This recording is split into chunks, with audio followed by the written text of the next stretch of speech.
আমরা এই মুহূর্তে আছি 2024-এর একদম শেষ মাস ডিসেম্বরে। তো আমি যদি জানতে চাই যে এই বছরটায় 2024-এ প্রাপ্তি অপ্রাপ্তির ঝুলিতে কি মনে হচ্ছে, কতটুকু যোগ হয়েছে, কতটুকু এখনো আসেনি, অপ্রাপ্তির তালিকায় রয়ে গেছে, ছোট্ট করে দুজনের কাছে শুনতে চাই। আচ্ছা, 2024টা আমার যেমনটা গেল যে ভালো খারাপ মিলিয়ে গিয়েছে, মানে একেবারে মিক্স ছিল। আমি বলবো না যে খুব আমার ভালো গিয়েছে বা খুব খারাপ গিয়েছে, একটা ব্যালেন্স হয়ে মানে পুরো মানে বছরটা শেষ হচ্ছে। তো যেটা হয় যে চাই না যে নতুন বছর যেটি আসবে সেখানে অপ্রাপ্তি আর কিছু মানে যোগ হোক, সব প্রাপ্তির তালিকাটা যেন খুব বড় হয়। আর সবচেয়ে বেশি করে আমার চাওয়া যে আমাদের দেশটা যেন আবার খুব সুন্দরভাবে যেন সাজিয়ে উঠতে পারে, আবার যেন সব কিছু আগের মতো হয়ে যায়।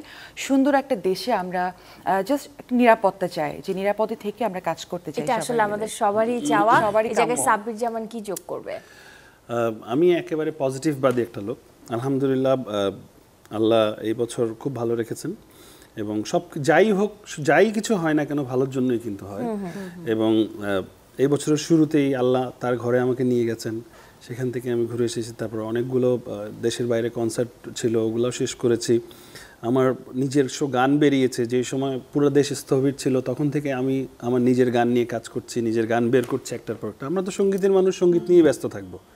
এবং আলহামদুলিল্লাহ এই পর্যন্ত যদি ফিরে দেখি আল্লাহ আমাকে বেশ ভালো রেখেছেন। এবং সৃষ্টিকর্তার কাছে এটাই দোয়া করি যেন সবাইকে আল্লাহ তার মতো করে ভালো রাখেন, সুন্দর রাখেন এবং নিরাপদে রাখেন।